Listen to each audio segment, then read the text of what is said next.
Dickie's Diary 31. G'day friends, followers and fans. Day 5 of my whirlwind book signing tour of Oz, and we are in Brisbane, capital of Queensland.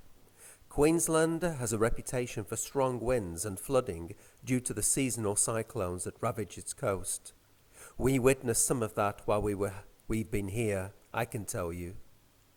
We arrived at the Waterhouse bookstore in central Brisbane earlier today and were dismayed to see another group of bookmongers unloading their van and setting up. It was Barnaby Joyce and his retinue of parliamentary minions working off the books on his behalf, helping to flog his new book, Barnaby, a Memoir, Volume 3. A lot has happened to Barnaby.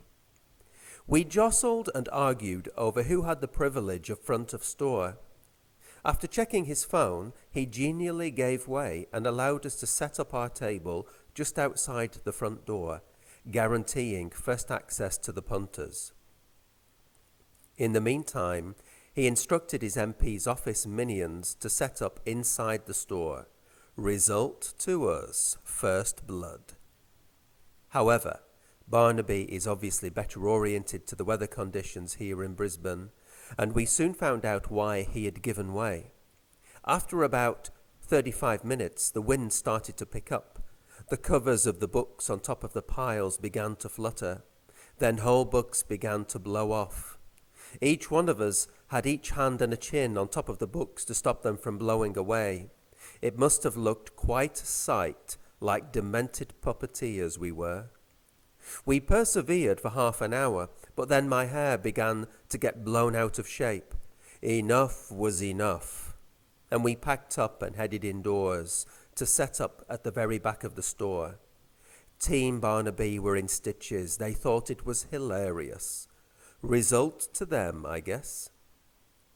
However, their victory was not to last too long.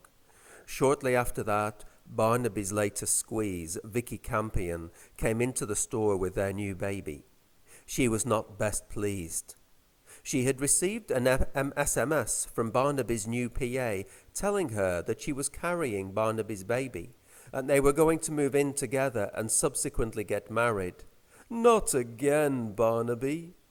She was in a formidable mood, I can tell you. It was as if the cyclone had entered the store and Barnaby was bustled and blown around by the sheer fury of the woman he left his family for.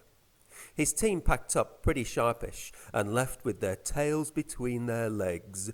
Game, set, and match. We moved to front of store and did a raring trade with my book. I don't know what made me smile more. Watching Vicky whack Barnaby across the head with his own book, or the tally of sales of my book at the end of the day. She even bought her own copy of my book, said his was terrible. Stick to politics, Barnaby. Ciao.